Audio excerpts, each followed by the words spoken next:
Ito yung roundabout sign sa Davao City Coastal Road. It is inviting and is waiting for every motorist who will pass this way.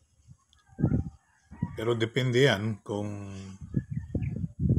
ang Bukana Bridge ay matatapos na at Hulyo nga ay mabubuo na talaga yung tulay mismo. At dito, handa na rin. Matagal na itong handa. Itong roundabout, pangalawang roundabout sa buong kahabaan ng Davao City Coastal Road. At dito naman, kung saan nakaposte ang billboard kung magkano, kailan at saan, ay ito naman ang unang roundabout na galing doon sa Bagua Playa hanggang dito sa Times Beach area na matagal nang binuksan. At alam mo ba kung bakit mabilis ang trabaho sa Bukana Bridge?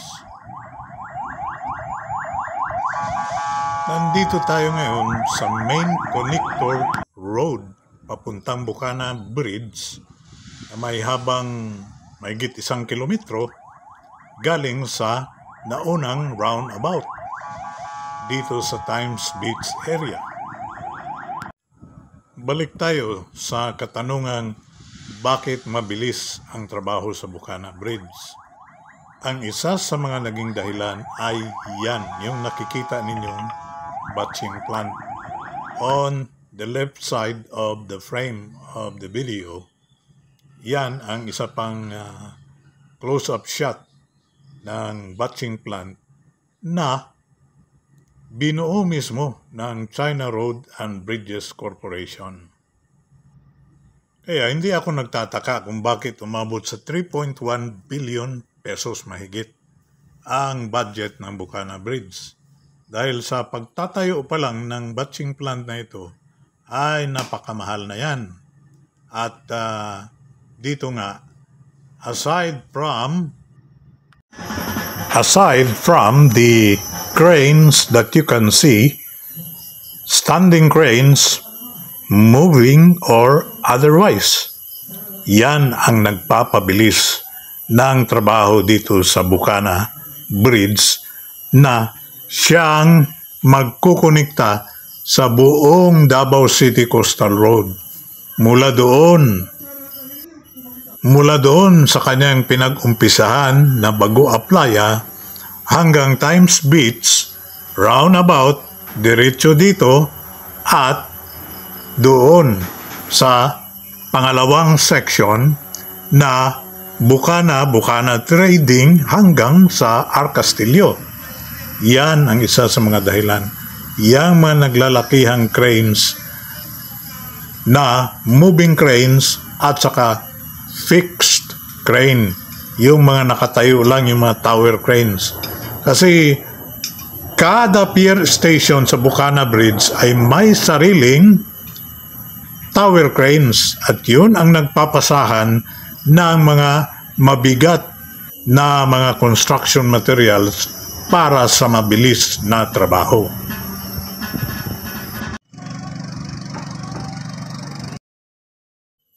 At kagaya nga ng mga nabigkas natin, balik tayo dito sa main connector road papuntang Bukana Bridge ay inyong makikita itong kanilang sariling batching plant.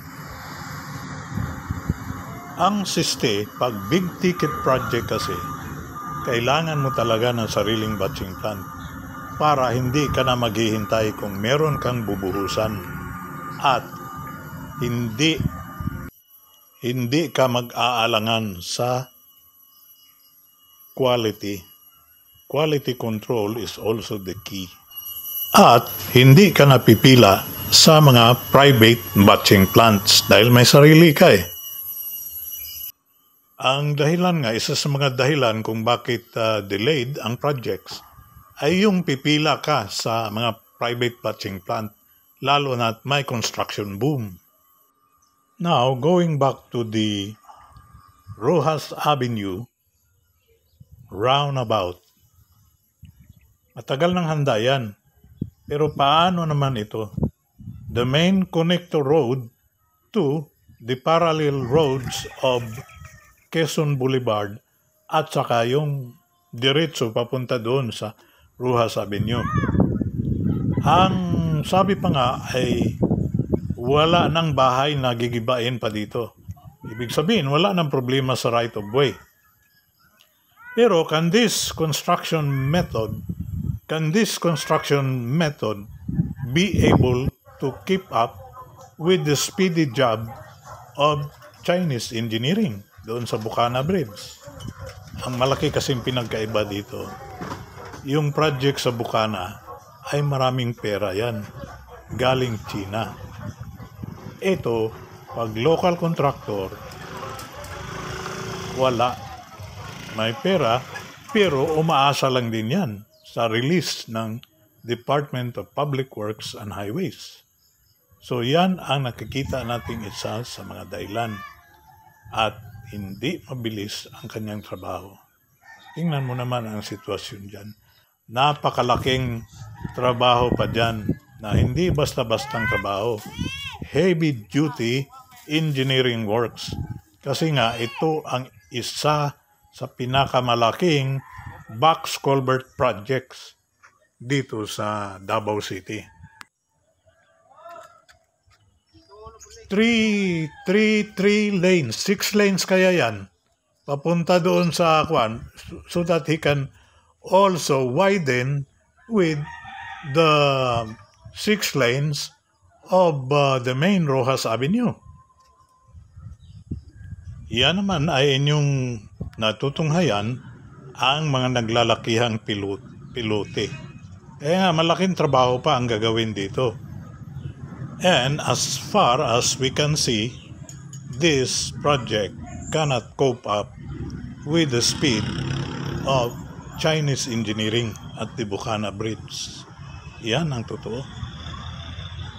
Ang mga naglalakihang pilote na ito na may habang 20 talampakan, yan ang isa sa malaking trabaho dyan na ibabaon pa yan. At dahil sa katagalan nga ay mukhang luma na itong ibang mga materials dito. Itong mga construction materials na ito. Pero maasa pa rin tayo na darating ang panahon na magamit na natin ito. Ito ang kanyang main connector road sa Rojas Avenue papuntang downtown area ng Davao City. It will connect with CM Recto doon sa Ramon Magsaysay Avenue in a 5 to 10 kilometer radius. Abot ito hanggang 6 lanes kabilaan. 3 lanes on one side and 3 lanes on the other side. And this is the other side. Pag kagaling ka doon sa Davao Coastal Road, Rojas Avenue side, yan ang papuntang CM Recto. Yung kanina, the other side, ay papuntang entry-exit ng Rojas Avenue roundabout. At ang kahalagahan nga ng Rojas Avenue roundabout ay siya going to the connector road is the gateway to the main business areas, business centers of Davao City.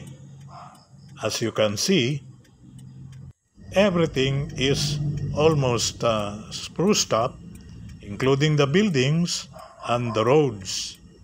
Ang iniintay na lang natin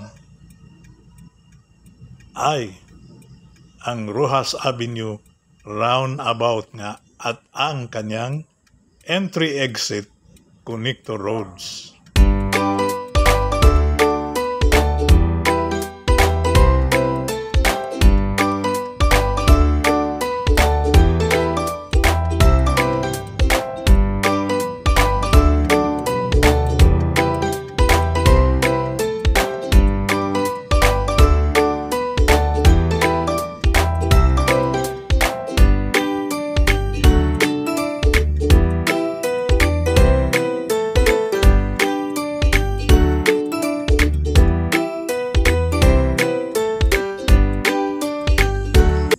naman ninyo na tayo ay magbalik tanaw sa lugar na yan. Itong Roa Avenue. Ganito noon. Noong hinahanda pa yung isang Twin Towers dyan. Nang binubuhusan pa lang yan.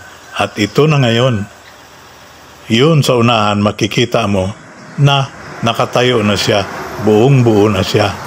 Yan yung sinasabi kong handang-handa na itong lugar na ito na isa sa mga business centers ng ating mahal na lungsod ng Davao.